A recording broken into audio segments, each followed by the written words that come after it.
దేశ రాజధాని ఢిల్లీలో స్వైన్ ఫ్లూ ఇన్ఫ్లుయెన్జా కేసులు వేగంగా పెరుగుతుండటం ఆందోళన కలిగిస్తోంది.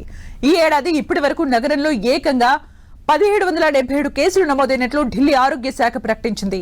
ఈ సీజన్లో జలుబు, జ్వరం లాంటి జబ్బులు సాధారణంగానే వస్తుంటాయి. దీంతో స్వైన్ ఫ్లూ, జనరల్ ఫ్లూ మధ్య తేడా తెలుసుకోవడం కూడా కష్టమే. అందుకే స్వైన్ ఫ్లూ బారిన పడకుండా మాస్కులు ధరించడం, చేతుల్ని తరచుగా శుభ్రం చేసుకోవడం, జనసమ్మర్ధ ప్రాంతాలకు దూరంగా ఉండాలంటూ కేంద్ర ఆరోగ్య శాఖ సూచనలు జారీ చేసింది. ఇదే సమయంలో మన 2 తెలుగు రాష్ట్రాలు కూడా ఈ వైరస్ పై అప్రమత్తమయ్యాయి. ఢిల్లీలో డేంజర్ బెల్స్ మోగాయా? వందల కొద్ది స్వైన్ ఫ్లూ కేసులు. మరి మన రాష్ట్రాలు అప్రమత్తంగా ఉన్నాయా?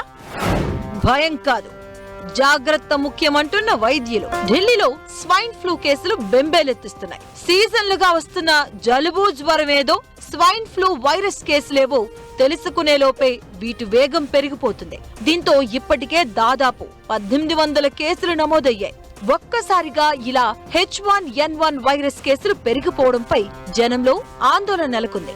అయితే ఢిల్లీతో పాటు దేశవ్యాప్తంగా స్వైన్ ఫ్లూ కేసులు ప్రతి ఏటా వస్తూనే ఉంటాయి. అయితే ఈసారి వేగాన్ని చూస్తే కొత్త వేరియంట్ తిరగబెట్టిందన్న ఆందోళన నెలకొంది.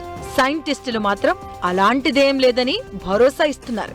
గత ఏడాది కాలంగా దేశంలో చలామణిలో ఉన్న మిస్సోరీ 2025 రకానికి చెందిన H1N1 వైరస్ సబ్ టైప్ మాత్రమే ప్రస్తుతం వ్యాపిస్తుందని ICMR పరిశోధకులు వెల్లడించారు. స్వైన్ ఫ్లూ వైరస్ కోసం తీసుకున్న వ్యాక్సిన్లు ప్రభావవంతంగా పనిచేస్తున్నట్లు తెలుస్తుంది. మరోవైపు పరిస్థితిపై కేంద్ర ఆరోగ్య శాఖ కూడా రివ్యూ జరిపింది. ఢిల్లీ వైద్య ఆరోగ్య శాఖ మంత్రితో కలిసి కేంద్ర మంత్రి JP నడ్డా పరిస్థితిని సమీక్షించారు.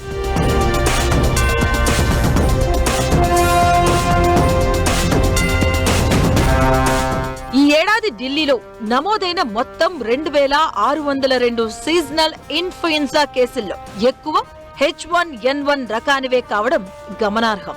రాబోయే వారం రోజులు ఢిల్లీలో వర్షాలు దంచుకొడతాయన్న వాతావరణ శాఖ హెచ్చరికల నేపథ్యంలో స్వైన్ ఫ్లూ మరింత విజృంభించే అవకాశముందన్న ఆందోళన ప్రారంభమైంది. సాధారణంగా వచ్చే జ్వరం, దగ్గు, తలనొప్పి, ఒళ్ళు నొప్పులు దీని ప్రధాన లక్షణాలు. చాలా మందిలో ఈ లక్షణాలు విశ్రాంతి, సాధారణ వైద్యంతో నయమవుతాయి.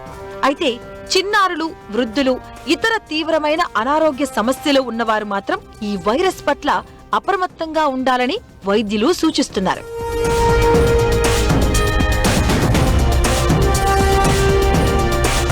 ఇక మన తెలుగు రాష్ట్రాల్లో వర్షాకాలంలో వచ్చే సీజనల్ వ్యాధుల పట్ల అలర్ట్ గా ఉండాలని హెచ్చరికలు జారీ అయ్యాయి. ఇప్పటికే ప్రభుత్వ, ప్రైవేట్ హాస్పిటల్స్ జ్వర బాధితులతో కిటకిటలాడుతున్నాయి. ఈ నేపథ్యంలోనే తెలంగాణ ఆరోగ్య శాఖ కీలక హెచ్చరికలు చేసింది.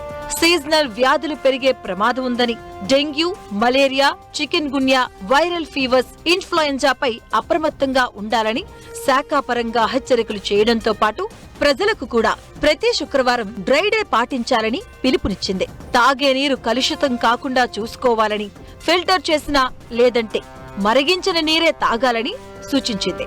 అలానే ఇంటి పరిసరాల్లో నీరు నిల్వ లేకుండా చూడాలని సూచిస్తున్నారు.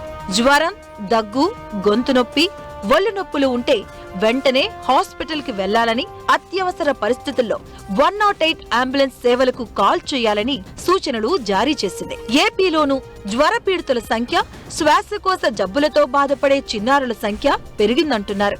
ఈ క్రమంలోనే జ్వరం, జలుబు, దగ్గు ఉన్నవారు వెంటనే పరీక్షలు చేయించుకోవాల్సిందిగా సూచనలు జారీ అయ్యాయి.